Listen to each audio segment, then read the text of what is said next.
ಸಮಾನತ, ಇದು ಸಂಘ ಕೊಟ್ಟಂತ ಮಂತ್ರ, ಇದು ನಮ್ಮ ಹಿರಿಯರು ಕೊಟ್ಟಂತ ಮಂತ್ರ. ಈ ಸಂಘಟಿತವೆಲ್ಲ ಹಿಂದೂ ಸಮಾಜದಲ್ಲಿ ಬರಬೇಕು. ಈಗ ಹಿಂದೂ ಸಮಾಜ ಅರೆ ರಾಮ ಮಂದಿರ ಕಟ್ಟಿದ್ದಾಯ್ತಲ್ಲ, ಕಾಶಿ ವಿಶ್ವನಾಥ ಮಂದಿರದ ಕೆಲಸ ಕಾನೂನಿನ ಅಡಿನಲ್ಲಿ ಸಾಕಾರಗೊಳ್ಳುತ್ತಲ್ಲ, ಕಾಶ್ಮೀರದಲ್ಲಿ ತಾಯಿ ಶಾರದೆ ಪೀಠ ಪುನಃ ಪ್ರತಿಷ್ಠಾಪನೆ ಆಯ್ತಲ್ಲ, ಧರ್ಮದ ಕೆಲಸ ಮುಗಿತಲ್ವಾ ಅಂತ ಹಿಂದೂ ಸಮಾಜ ಸುಮ್ಮನೆ ಕೂರೋದಲ್ಲ. ಆಗಿರೋದು ಅಯೋಧ್ಯೆಯಲ್ಲಿ ರಾಮ ಮಂದಿರದ ನಿರ್ಮಾಣ ಅಷ್ಟೇ. ಮುಂದೆ ಸಂಘಟನೆ ಹಿರಿಯರು ಕರೆ ಕೊಟ್ಟಿದ್ದಾರೆ, ಭಾರತ ಕ ಪ್ರತ್ಯೇಕ ಘರ್ ಅಯೋಧ್ಯ ಬನಾಯಂಗೆ. ಭಾರತದ ಮನೆಗಳನ್ನ ಅಯೋಧ್ಯೆಯನ್ನಾಗಿಸುವುದು ನಮ್ಮ ಮುಂದಿನ ಸಂಕಲ್ಪ. ಮನೆಗಳ ಅಯೋಧ್ಯ ಆಗೋದಂದ್ರೇನು? ಮನೆಯಲ್ಲಿ ಹುಟ್ಟಿ ಬರುವಂತ ಒಂದೊಂದು ಹಿಂದೂ ಮಗು ಶ್ರೀರಾಮಚಂದ್ರನಂತೆ ಹುಟ್ಟಿ ಬರಬೇಕು. ಮನೆಯಲ್ಲಿ ಬೆಳೆಯುವಂತ ಒಬ್ಬೊಬ್ಬ ಹೆಣ್ಣುಮಗಳು ತಾಯಿ ಸೀತಾಮಾತೆ ಆದರ್ಶದಲ್ಲಿ ಬೆಳೆದು ಬರಬೇಕು. ಆಗ ಮನೆಗಳ ಅಯೋಧ್ಯ ಆಗ್ತಾವೆ. ಆದ್ರೆ ಮನೆಗಳಲ್ಲಿ ಶ್ರೀರಾಮಚಂದ್ರಂತ ಮಕ್ಕಳು ಹುಟ್ಟಿ ಬರಬೇಕಂದ್ರೆ ಮನೆಯಲ್ಲಿರುವಂತ ಒಬ್ಬೊಬ್ಬ ತಾಯಿ ಕೌಶಲ್ಯ ಆದಾಗ ಮಾತ್ರ ಅದು ಸಾಧ್ಯ ಆಗೋದು. ಆದ್ರಿಂದ ತಾಯಿಂದ್ರು ಜಾಗೃತರಾಗುವಂತ ಅವಶ್ಯಕತೆ ಇದೆ. ತದ್ವಾರ ಮನೆಯ ಮಕ್ಕಳನ್ನ ಜಾಗೃತಿಗೊಳಿಸುವಂತ ಅವಶ್ಯಕತೆ ಇದೆ. ಯಾವುದರ ಮೂಲಕ ಮನೆ ಮಕ್ಕಳನ್ನ ಜಾಗೃತಗೊಳಿಸ್ತೀರಾ? ಧರ್ಮ ಬೋಧನೆ, ಧರ್ಮ ಗ್ರಂಥಗಳು. ನಿಮ್ಮಿಂದ ಸಾಧ್ಯವಾದ್ರೆ ಮಕ್ಕಳಿಗೆ ಧರ್ಮ ಗ್ರಂಥಗಳ ಪರಿಚಯ ಮಾಡ್ಕೊಡಿ. ಆಗ್ಲಿಲ್ವಾ? ನಮಗೆ ವೇದ ಉಪನಿಷತ್ತಿನ ಪಾಠ ಆಗಿಲ್ಲಮ್ಮ. ರಾಮಾಯಣ ಮಹಾಭಾರತ ಅಂತ ಇತಿಹಾಸವನ್ನು ಓದುವಷ್ಟು ಸಮಯ ನಮಗಿಲ್ಲ. ಕನಿಷ್ಠ ಪಕ್ಷ ವ್ಯಾಸರು ಬರೆದಿರುವಂತಹ 18 ಪುರಾಣಗಳಿರುವಂತ ಕಥೆಗಳನ್ನು ಮಕ್ಕಳಿಗೆ ಹೇಳ್ಕೊಡ್ಲಿಕ್ಕೆ ನಮಗೆ ಬರೋದಿಲ್ಲ. ಭಗವದ್ಗೀತೆ ಶ್ಲೋಕಗಳನ್ನು ಹೇಳಿಸ್ಲಿಕ್ಕೂ ನಮಗೆ ತಿಳಿಯೋದಿಲ್ಲ ಅಂತ ನಿಮ್ಗೆ ಅನಿಸಿದ್ರೆ ಪರವಾಗಿಲ್ಲ. ಸಾಧ್ಯವಾದ್ರೆ ಮಕ್ಕಳಿಗೆ ಧರ್ಮ ಗ್ರಂಥ ಪರಿಚಯ ಮಾಡ್ಕೊಳ್ಳಿ. ಆಗ್ಲಿಲ್ವಾ? ಕನಿಷ್ಠ ಪಕ್ಷ ವಾರಕ್ಕೆ ಒಂದು ದಿನ ಮನೆಯ ಮಕ್ಕಳನ್ನ ಕರ್ಕೊಂಡು ದೇವಸ್ಥಾನಕ್ಕೆ ಬನ್ನಿ. ದೇವಸ್ಥಾನದಲ್ಲಿ ಕೂರಿಸಿ ಮನೆಯ ಮಕ್ಕಳ ಬಾಯಿಂದ ಭಜನೆಗಳನ್ನ ಹಾಡಿಸಿ ಸಾಕು. ಧರ್ಮ ಜಾಗೃತಿ ಆ ಮಕ್ಕಳ ತನ್ನಿಂದ ತಾನೇ ಆಗುತ್ತೆ. ಹಿಂದೂ ಮನೆ ಪೋಷಕರು ಇವತ್ತು ಮಾಡಬೇಕಾಗಿರುವಂತಹ ಮೊಟ್ಟ ಮೊದಲ ಕೆಲಸ ಇದು, ಮಕ್ಕಳನ್ನ ದೇವಸ್ಥಾನ ಕರ್ಕೊಂಡು ಬರೋದು. ನಮ್ಮ ಮನೆಯ ಮಕ್ಕಳು ಕೂತು ದೇವಸ್ಥಾನದಲ್ಲಿ ಭಜನೆ ಹಾಡ್ಲಿಕ್ಕೆ ಶುರು ಮಾಡಿದ್ರೆ ಭಗವಂತನ ಧರೆಗಿಳಿದು ಬರ್ತಾರೆ. ಇದು ನಾನು ಹೇಳ್ತಿರುವಂತ ಮಾತಲ್ಲ. ಕುಂಬಾರ ಗುಂಡೆ ಎಂಬ ಶರಣರ ರಗಳೆಯನ್ನ ಹರಿಯ ರಗಳೆಯಲ್ಲಿ ಬರೆದು ವಿವರಿಸ್ತಾರಲ್ಲ. ಕುಂಬಾರ ಗುಂಡೆಯ ಸಾಮಾನ್ಯ ಮಡಿಗೆ ಮಾಡುವಂತ ಭಕ್ತ, ಅವರಿಗೆ ಓದು ಬರಹ ಗೊತ್ತಿಲ್ಲ, ಅಕ್ಷರ ಗೊತ್ತಿಲ್ಲ, ಗೊತ್ತಿರೋದೊಂದೇ ಶಿವನ ಮೇಲಿರುವಂತ ಭಕ್ತಿ. ದಿನ ಮಡಿಕೆ ಮಾಡಬೇಕಾದ್ರೆ ಆ ಮಡಿಕೆ ತಟ್ಟುವ ತಾಳಕ್ಕೆ ಶಿವನ ಭಜನೆಯನ್ನ ಹಾಡ್ತಾ ಹಾಡ್ತಾ ಕುಣಿತಿದ್ರು. ನೋಡಿದ ಶಿವರಿಗನಿಸ್ತು, ನನ್ನ ಭಕ್ತ ಕುಂಬಾರ ಗುಂಡಯ್ಯ ದಿನ ನನಗೋಸ್ಕರ ಭಜನೆ ಹಾಡ್ತಾನೆ, ಕುಣಿತಾನೆ. ಒಂದು ದಿನ ನಾನೇ ಹೋಗಿ ಭಕ್ತನ ಭಜನೆಗೆ ಕುಣಿಬೇಕಲ್ಲ.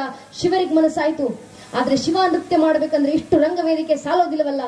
ಶಿವ ತಾನೇ ರಂಗವೇದಿಕೆಯನ್ನು ಸೃಷ್ಟಿ ಮಾಡ್ಕೊಳ್ತಾರೆ. ತನ್ನ ಒಂದು ಕಾಲಿನಿಂದ ಪಾತಾಳ ತುಳಿದು ಮತ್ತೊಂದು ಕಾಲಿನಿಂದ ಬ್ರಹ್ಮಾಂಡವನ್ನೆತ್ತಿ ಅಖಂಡವಾದಂತ ವಿರಾಟ ಸ್ವರೂಪವಾದಂತ ರಂಗವೇದಿಕೆ ಸೃಷ್ಟಿಸಿ ತಾನೇ ನಿರ್ಮಿಸಿದಂತ ರಂಗಭೂಮಿನಲ್ಲಿ ತನ್ನದೇ ಭಕ್ತ ಹಾಡಿದ ಭಜನೆಗೆ ಶಿವನೇ ನೃತ್ಯ ಮಾಡ್ಲಿಕ್ಕೆ ಶುರು ಮಾಡಿದ್ರು. ಭಕ್ತನ ಭಜನೆಗೆ ಶಿವ ಹಾಡಿದಂತ ನೃತ್ಯ ಹೇಗಿತ್ತು? ಶಿವ ತಾಂಡವನ್ನ ವಿವರಿಸ್ತಾ ಹರಿಯ ರಗಳಿನಲ್ಲಿ ಬರೀತಾರೆ. ಕುಂಬಾರ ಗುಂಡೆನ ರಗಳೆ ಅಂತ. ದಶಭುಜಮಂ ದಿಕ್ತಟದೊಳ್ ಪಸರಿಸಿಯ ಸೇವಕ ರಂಗಳೆನೆತ್ತಲ್ ನೇಮಿಸಿ ಒಂದು ಪದಂ ಪಾತಾಳವನ್ನುತ್ತಿ ಒಂದು ಪದಂ ಬ್ರಹ್ಮಾಂಡವನ್ನೆತ್ತಿ ಜಡೆಗಳ ಬೆಂಬಳಿ ಮಿಡಿದಾಡುತ್ತಿರೆ ಮುಡಿಯೊಳು ಸುರುಣದ ತುಳುಕಾಡುತ್ತಿರೆ ಕಡು ಚಲ್ವಳಗಂ ಕುಣಿದಾಡುತ್ತಿರೆ ಬಿಸುಳುಗ ಡಮರುಗ ಡಂಡನ್ ಢೆರಡ್ನಿ ತಿಸುಳದಿ ಹರಿಯವ ತಾರಂ ತಿರ್ರನೆ ತಿರುಗುತ್ತಿರ ಹೈಗಳ್ಳೆಡೆ ಎತ್ತಲ್ ಕರಿಯ ತೊಲ್ಲ ಬಂಬು ಹರಿಸಲ್ ಸರಸಿಟ ಭವನ ಶಿರಂಬ ಪಿಡುತ್ತಿರ ಸುರವ ಶಿರೋಮಾಲಯಗಳುಳುತ್ತಿರೆ ಪಂಗೆಜ್ಜಗಳ ರವಂಗಲು ಗಲುಕೆನೆ ತೊಂಗಳ ಗಂಟೆ ಡನಂ ಡಂಢಳಿರನೆ ಆಡಿದ ನಾಡಿದ ನಾಡಿದ ನಾಡಿದ ನಾಡಿದ ನಾಡಿದ ನಾಹ ಶಂಕರ ಆಡಿದ ನಾ ಗುಂಡನ ಮುಂದೀಶ್ವರ ಅಂತ ಹರಿಯರು ಕುಂಬಾರ ಗುಂಡೆನ ರಗಳನ್ನ ಬರೆದು ವಿವರಿಸ್ತಾರಲ್ಲ. ಅದು ಭಕ್ತ ಹಾಡುವ ಭಜನೆಗಿರುವ ಸಾಮರ್ಥ್ಯ. ಮನಸ್ಸು ಮಾಡಿದ್ರೆ ಭಗವಂತನನ್ನೇ ಧರೆಗಿಳಿಸಿ ತಂದ್ರೆ ಭಕ್ತಿಯಿಂದ ನೃತ್ಯ ಮಾಡಿಸಬಲ್ಲದು. ಅಂತ ಭಜನೆಗಳನ್ನ ಮಕ್ಕಳ ಬಾಯಿಂದ ಬರಬೇಕು. ಹಿರಿಯರು ಯಾವಾಗಲೂ ಹೇಳ್ತಿದ್ದಂತ ಮಾತು, ಭಜನೆ ಮಾಡುವ ಮನೆ ಎಂದಿಗೂ ವಿಭಜನೆ ಆಗೋದಿಲ್ಲ. ಅದು ಭಜನೆಗಿರುವ ಸಾಮರ್ಥ್ಯ. ಮನೆತನಗಳನ್ನ ಸಂಘಟಿಸುತ್ತೆ, ಕುಟುಂಬಗಳನ್ನ ಒಗ್ಗೂಡಿಸುತ್ತೆ, ಸಮಾಜವನ್ನ ಸಂಘಟಿಸುತ್ತೆ, ತದ್ವಾರ ಧರ್ಮ ರಾಷ್ಟ್ರವನ್ನ ಸಂಘಟಿಸುತ್ತೆ. ಆ ಸಂಘಟನೆಗಿರುವಂತ ಮೂಲ ಮಂತ್ರ ಮಕ್ಕಳಿಂದ ಹಾಡಿಸುವಂತ ಭಜನೆ, ಮಕ್ಕಳಿಗೆ ಕೊಡುವಂತ ಧರ್ಮ ಸಂಸ್ಕಾರ. ಆದ್ರೆ ನಮ್ಮ ದೌರ್ಭಾಗ್ಯ, ಯಾವ ಹಿಂದೂ ಮನೆಗಳಲ್ಲಿ ಸಂಧ್ಯಾಕಾಲ ಆದ ಕೂಡಲೇ ಭಜನೆಗಳು ಕೇಳಿ ಬರಬೇಕಿತ್ತು, ಯಾವ ಹಿಂದೂ ಮನೆಗಳಲ್ಲಿ ನಿರಂತರವಾಗಿ ಧರ್ಮ ಬೋಧನೆ ಸುದೆ ಹರಿಬೇಕಿತ್ತು, ಇವತ್ತು ಅಂತ ಹಿಂದೂಗಳ ಮನೆಯಲ್ಲಿ ಧರ್ಮ ಆಚರಣೆ ಬಿಡಿ. ಶಾಸ್ತ್ರಕಾರ ಹೇಳ್ತಾರೆ, ಧಾರಿಯಂತೆ ಈತಿ ಧರ್ಮ ಯಾವುದು ಧರಿಸಲ್ಪಡುತ್ತೋ ಅದು ಧರ್ಮ. ನಾವು ಧರ್ಮ ಧರಿಸೋದಲ್ಲ, ಕನಿಷ್ಠ ಪಕ್ಷ ಅಂದ್ರೂ ಧಾರ್ಮಿಕ ಸಂಕೇತ ಧರಿಸೋದು ಮರ್ತು ಹೋಗಿದ್ದೀವಿ. ಬೇರೆಲ್ಲೂ ಬೇಡ. ಈ ಕ್ಷಣ ಒಂದು ಧಾರ್ಮಿಕ ಸಭಾ ಕಾರ್ಯಕ್ರಮದಲ್ಲಿ ಕೂತಿದ್ದೀವಿ. ತಾಯಿ ಭಾರತಿ ಆಶೀರ್ವಾದ, ಹನುಮ ರಾಮನ ಸ್ಮರಣೆಯನ್ನ ಮಾಡುತ್ತಾ, ಯಾವ ಪೂರ್ವಿಕರ ಯಾವ ಜನ್ಮದ ಸುಕೃತವೋ ಗೊತ್ತಿಲ್ಲ, ಅವರ ಪುಣ್ಯ ನಮಗೆ ಫಲವಾಗಿ ಪ್ರಾಪ್ತಿಯಾಗಿದೆ. ನಾವು ಹಿಂದೂಗಳಾಗಿ ಬದುಕಿದ್ದೀವಿ. ಆದರೆ ಇಂಥ ಒಂದು ಸಭಾ ಕಾರ್ಯಕ್ರಮದಲ್ಲಿ ಬಂದಾಗ ಸ್ವಲ್ಪ ನಿಮ್ಮ ಅಕ್ಕಪಕ್ಕ ಸುತ್ತಮುತ್ತ ಕಣ್ಣಾಡಿಸಿ ನೋಡಿ. ನಿಮ್ಮ ಅಕ್ಕಪಕ್ಕ ಹಿರಿಯರು ಕೂತಿರ್ತಾರೆ, ಸುತ್ತಮುತ್ತಲು ವೃದ್ಧರು ಕೂತಿರ್ತಾರೆ. ಆ ಹಿರಿಯರ ಹಣೆ ಸ್ವಲ್ಪ ಗಮನಿಸಿ. ಅವ್ರ ಹಣೆ ಕುಂಕುಮ ಹಚ್ಚಿರ್ತಾರೆ, ಹಣೆ ತುಂಬ ವಿಭೂತಿ ಬೆಳೆದಿರ್ತಾರೆ, ಗಂಧ ಚಂದನ ತಿಲಕ ಭಂಡಾರ ಯಾವುದೋ ಒಂದು ಸ್ವಾಮಿ ತಮ್ಮ ಪರಂಪರೆಗನುಸಾರವಾಗಿ ಒಂದಲ್ಲ ಒಂದು ಧಾರ್ಮಿಕ ಸಂಕೇತ ಅವರ ಹಣೆಯಲ್ಲಿ ವಿಜೃಂಭಿಸಿರುತ್ತೆ. ಅದೇ ಸ್ವಲ್ಪ ನನ್ನ ವಯಸ್ಸಿನ ನನ್ನ ಪೀಳಿಗೆ ಮಕ್ಕಳ ಹಣೆಗಳನ್ನ ಗಮನಿಸಿ ನೋಡಿ. ವಿಶೇಷವಾಗಿ ನನ್ನ ವಯಸ್ಸಿನ ಹೆಣ್ಣು ಮಕ್ಕಳು, ನನ್ನ ಪೀಳಿಗೆ ಹೆಣ್ಣು ಮಕ್ಕಳು ಹಣೆಗೆ ಕುಂಕುಮ ಇಡೋ ಪದ್ಧತಿಯನ್ನೇ ಮರ್ತು ಹೋಗ್ತಿದ್ದಾರೆ. ಇವತ್ತು ಹಣೆ ಕುಂಕುಮನ್ನೇ ಹೆಚ್ಚೋದಿಲ್ಲ. ಹೆಚ್ಚೆಚ್ಚಂದ್ರೆ ಯಾವ್ದು ಕಪ್ಪು ಚುಕ್ಕಿ ತಗೊಂಡು ಹಣೆಗೆ ಇಟ್ಕೊಂತಾರೆ, ಒಂದು ಸಣ್ಣ ಕಪ್ಪು ಬಟ್ಟು. ಅದೆಷ್ಟು ಸಣ್ಣದಾಗಿರುತ್ತೆ ಆ ಕಪ್ಪು ಬಟ್ಟು ಅಂದ್ರೆ ಸ್ವಲ್ಪ ದೂರದಲ್ಲಿ ನೋಡಿದ್ರೆ ಹಣೆಗೆ ಏನಾದ್ರು ಇಟ್ಟಿದ್ದಾರೆ ಇಲ್ವಾ ಅನ್ನೋದು ಕೂಡ ಕಣ್ಣಿಗೆ ಕಾಣಿಸ್ತಿಲ್ಲ. ಅಷ್ಟು ಸಣ್ಣ ಕಪ್ಪು ಚುಕ್ಕಿ ಇಡೋದೇನಕ್ಕೆ ಮತ್ತೆ ಕಾಟಾಚಾರಕ್ಕೆ. ಹಣೆಗೆ ಬಟ್ಟಿರ್ಲಿಲ್ಲ ಅಂದ್ರೆ ಮನೇಲಿ ಅಪ್ಪ ಅಮ್ಮ ಬೈಕೊಂಡ್ ತಿರುಗಾಡ್ತಾರಲ್ಲ, ಕಾಟಾಚಾರಕ್ಕೆ ಹಣೆಗೆ ಒಂದು ಸಣ್ಣ ಬಟ್ಟು. ತಪ್ಪು ನಮ್ಮನೆ ಹೆಣ್ಣು ಮಕ್ಕಳದಲ್ಲವೇ ಅಲ್ಲ. ಏನಕ್ಕೆ ಹಣೆ ಕುಂಕುಮ ಇಡಬೇಕು ಅಂತ ಹೇಳ್ಕೊಡದೇ ಇರುವಂತ ಮನೆ ಪೋಷಕರ ತಪ್ಪು, ಮನೆ ಹಿರಿಯರ ತಪ್ಪು. ನಮ್ಮನೆ ಹೆಣ್ಮಕ್ಳಿಗೆ ಹೇಳ್ಕೊಡ್ಬೇಕು ನಾವು ಏನಕ್ಕಮ್ಮ ಹಣೆ ಕುಂಕುಮ ಇಡೋದು, ಕಾಟಾಚಾರಕ್ಕಲ್ಲ. ಮಾರ್ಕಂಡೆ ಋಷಿಮುನಿಗಳು ದೇವಿ ಭಾಗವತದಲ್ಲಿ ಬರೀತಾರೆ, ಶುಂಭ ನಿಶುಂಭ ಎಂಬ ಇಬ್ಬರು ರಾಕ್ಷಸರು ತಾಯಿ ಜಗನ್ಮಾತೆಯನ್ನೇ ಕೆಟ್ಟ ದೃಷ್ಟಿಯಿಂದ ನೋಡಿದಾಗ ತಾಯಿ ಜಗನ್ಮಾತೆ ಖುದ್ದು ಕ್ರೋಧಿತರಾಗಿ ಶಾಂಭವಿ ಅವತಾರಣ ತಾಳಿ ನಿಂತು ಶುಂಭ ನಿಶುಂಭರ ಸಂಹಾರವನ್ನ ಮಾಡಿ ಆ ರಾಕ್ಷಸ ರಕ್ತವನ್ನು ತೆಗೆದುಕೊಂಡು ತಾಯಿ ಜಗನ್ಮಾತೆ ತನ್ನ ಹಣೆಗೆ ಹಚ್ಕೊಂಡ್ರಂತೆ. ಅದರ ಸಂಕೇತ ನಮ್ಮನೆ ಹೆಣ್ಣುಮಕ್ಳು ಇವತ್ತಿಗೂ ಹಣೆ ಕುಂಕುಮ ಇಡುತ್ತಾರೆ. ಯಾಕೆ? ಎದುರಿಗೆ ಬರುವಂತ ಪುರುಷರಿಗೆ ಎಚ್ಚರಿಕೆಯನ್ನ ನೀಡಲಿಕ್ಕೆ. ಒಂದು, ನಿನ್ನ ನನ್ನ ತಾಯಿ ಸ್ಥಾನದಲ್ಲಿ ಜಗನ್ಮಾತೆ ಸ್ಥಾನದಲ್ಲಿಟ್ಟು ಆರಾಧಿಸು, ಗೌರವಿಸು. ಅಕಸ್ಮಾತ್ ಕೆಟ್ಟ ದೃಷ್ಟಿಯಿಂದ ನೋಡಿದ್ರೆ ಶುಂಭರಿ ಶುಂಭರಿಗೆ ಬಂದ ಪರಿಸ್ಥಿತಿನೇ ನಿನಗೂ ಬರೋದು ಅಂತ ಎಚ್ಚರಿಕೆ ಗಂಟೆ ಕೊಡ್ಲಿಕ್ಕೆ ಹಿಂದೂ ಮನೆ ಒಬ್ಬೊಬ್ಬ ಹಿಂದೂ ಹೆಣ್ಮಗಳು ಜೀವಂತ ದುರ್ಗೆ ಅಂತ ಹಣೆಗೆ ಕುಂಕುಮ ಇಟ್ಟು ಓಡಾಡಬೇಕು ಅಂತ ನಮ್ಮ ಹಿರಿಯರು ಹಾಕಿಕೊಟ್ಟದಂತ ಪದ್ಧತಿ, ಪರಂಪರೆ. ಮನೆ ಹೆಣ್ಮಕ್ಳು ಮಾತ್ರ ಅಲ್ಲ, ಮನೆಯಲ್ಲಿ ಹೆಣ್ಣು ಮಕ್ಕಳಾಗ್ಲಿ ಗಂಡು ಮಕ್ಕಳಾಗ್ಲಿ, ಹಿಂದೂ ಧರ್ಮದಲ್ಲಿ ಹುಟ್ಟಿರುವಂತ ಪ್ರತಿಯೊಬ್ಬ ಹಿಂದೂ ಹಣೆಗೆ ಒಂದಲ್ಲ ಒಂದು ಧಾರ್ಮಿಕ ಸಂಕೇತ ಧರಿಸಿರಲೇಬೇಕು. ಯಾಕಂದ್ರೆ ಅದು ನಮ್ಮ ಸ್ವಾಭಿಮಾನದ ಸಂಕೇತ. ಕವಿಗಳು ಹೇಳ್ತಾರಲ್ಲ, ಯೇ ಹೇ ದೇಖೋ ರಾಜಪುತಾನ ನಾಜಿ ಸೆ ತಲವಾರೋं पे इसने अपना जीवन काटा भरजी तीर कटारों पे कूद पड़ी थी हजारों पद्मिनी अंगारों पे इस मिट्टी का कण कण कह रहा कुर्बानी की गाता इस मिट्टी से तिलक करो ये धरती है बलिदानों की.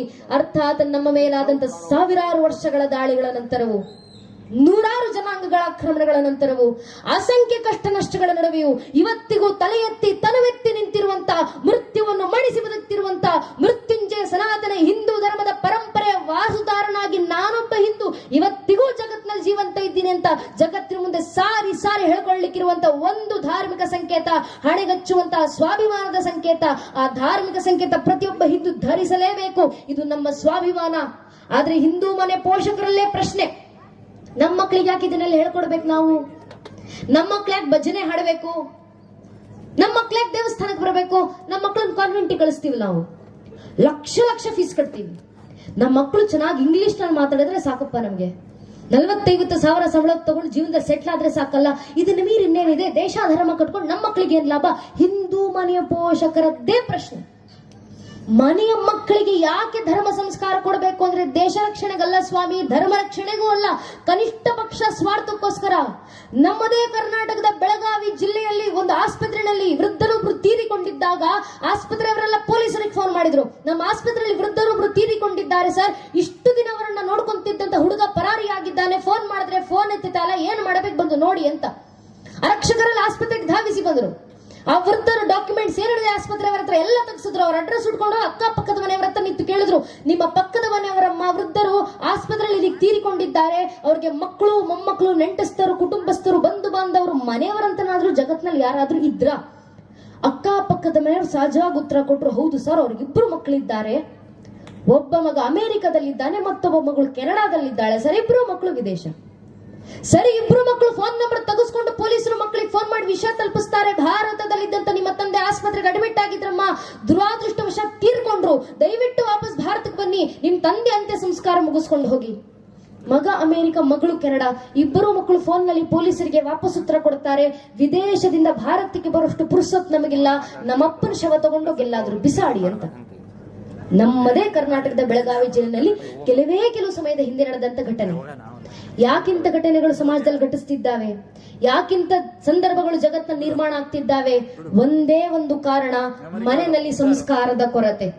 ಅದೇ ಮನೆ ಮಕ್ಕಳಿಗೆ ಶಾಲೆ ಶಿಕ್ಷಣದ ಜೊತೆಗೆ 5ನೇ ತರಗತಿಯಿಂದ ರಾಮಾಯಣ, 10 10ನೇ ತರಗತಿಯಿಂದ ಮಹಾಭಾರತ, 12ನೇ ತರಗತಿಯಿಂದ ಭಾಗವತ, ಇಡೀ ಜೀವನಕ್ಕೆ ಬೇಕಾದಷ್ಟು ಶರಣರ ವಚನಗಳು, ದಾಸರ ಕೀರ್ತನೆಗಳು, ಭಗವದ್ಗೀತೆ ಶ್ಲೋಕಗಳು, ವೇದ ಮಂತ್ರಗಳನ್ನ ಹೇಳಿಸಿ ಹೇಳಿಸಿ ಮಕ್ಕಳನ್ನ ಬೆಳೆಸಿ ಸಾಕು. ಆ ಮಕ್ಕಳು ತಮ್ಮ ಕೊನೆ ಉಸಿರಿರುವವರೆಗೂ ನಿಮ್ಮನ್ನ ಅಂದ್ರೆ ತಂದೆ ತಾಯಿಂದರನ್ನ ದೇವರ ಸ್ಥಾನದಲ್ಲಿಟ್ಟು ನಿಮ್ಮ ಪಾದ ಪೂಜೆ ಮಾಡಿಸಾಕೊಳ್ತಾರೆ. ಕಾರಣ ನನ್ನ ಧರ್ಮ ಮಕ್ಕಳಿಗೆ ಹೇಳ್ಕೊಡುತ್ತೆ, ಮಾತೃ ದೇವೋಭವ ಪಿತೃ ದೇವೋಭವ ಅನ್ನೋ ಸಂಸ್ಕಾರ. ಆ ಸಂಸ್ಕಾರ ಸ್ವಾರ್ಥಕ್ಕೋಸ್ಕರನಾದ್ರೂ ನಮ್ಮನೆ ಮಕ್ಕಳಿಗೆ ನಾವು ನೀಡ್ಲಿಲ್ಲ ಅಂದ್ರೆ ಇನ್ ಯಾರು ನೀಡ್ತಾರ ಸ್ವಾಮಿ? ಹಿಂದೂ ಧರ್ಮದಲ್ಲಿ ಹುಟ್ಟಿ ನನ್ನ ಸಂಸ್ಕಾರ ನನ್ನ ಮನೆ ಮಕ್ಕಳಿಗೆ ನಾನು ತಲುಪಿಸ್ಲಿಲ್ಲ, ಇನ್ ಯಾರು ತಲುಪಿಸ್ತಾರೆ? ಹಿಂದೂ ಧರ್ಮದಲ್ಲಿ ಹುಟ್ಟಿ ನನ್ನ ಧಾರ್ಮಿಕ ಸಂಕೇತ ನಾನು ಸ್ವಾಭಿಮಾನದಿಂದ ಧರಿಸ್ಕೊಂಡು